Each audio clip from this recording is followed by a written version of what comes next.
"Are you enjoying the apartment, son?" It was my wife's grandfather. His smile was wide, proud.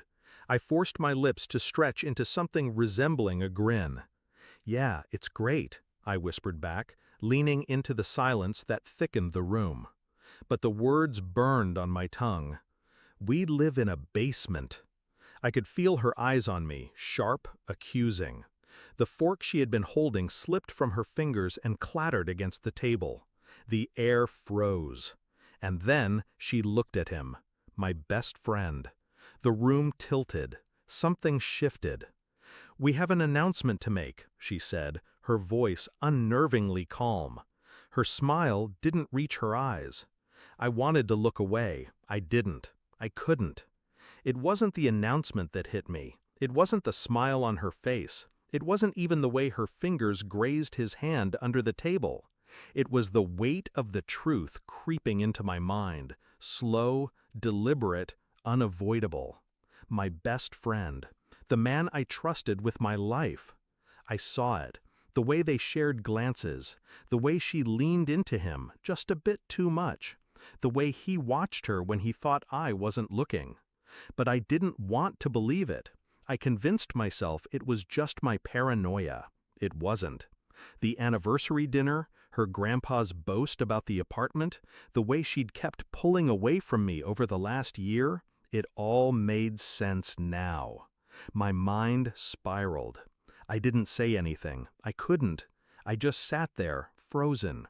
And they, the two of them, my wife and my best friend, continued to smile. They've been lying.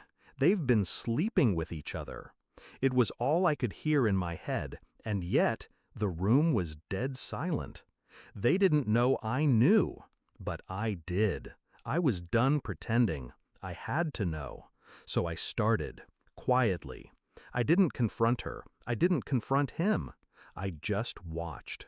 I followed her phone usage. I checked the texts when she was asleep, made sure her social media was synchronized with mine. Nothing blatant, just small things. I observed their meetings, their stolen moments, long lunches, private conversations that ended as soon as I entered the room. I needed confirmation. The DNA test I had run wasn't for our child, though that was always in the back of my mind. No, I needed to know about her. I called her grandpa's lawyer, the one who had told me so proudly that they had bought me the apartment, the one who had made a point to speak of it, a gesture of generosity. I watched as she didn't bat an eyelash when I asked her about it, though it should have been a red flag. The deeper I dug, the more I found. Hotel receipts, secret messages. They were careful, too careful. But I was smarter. I had everything I needed, and they would never see me coming. I stood there, holding the final piece of evidence, the last text message from her, the one that sealed it. I didn't speak. I just handed it to her. "I love you. I don't care about him. We'll figure it out soon. I promise." Her face drained of color as she took it. She looked at me, but it wasn't the look I expected. There was no guilt, no regret, only fear. I waited, silent. She started to speak, but the words caught in her throat. She looked at him. Her voice broke. "He's known, hasn't he?" she whispered. I didn't answer. I didn't need to. I already knew the truth. My best friend, my wife, and I was just standing there, calm, detached. They were the ones trembling now. She stood. I didn't move, not a muscle. I didn't shout. I didn't raise my voice. I didn't need to. I'd won, and I knew it. I had everything in my hands. The power was mine now.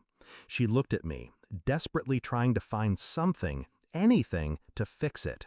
But there was nothing left to fix. I was already done. "I hope it was worth it," I said, my voice cold, distant. She shook her head. She was breaking. I didn't care. I turned and walked away. I didn't need to confront him. I didn't need to yell or break something. I had already destroyed them with silence. They thought they'd won, but I was leaving. I was done, and they would never recover. As I walked out the door, I felt nothing. No satisfaction, no anger, just a clean, unshakable clarity. They had crossed a line, but I had never been on the same side as them. I had watched them destroy everything.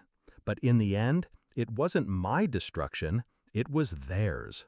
I was free now, and they were just a memory. I would walk away, and they would never know peace again. Because when you know the truth, it's not about revenge, it's about control. And I had it all.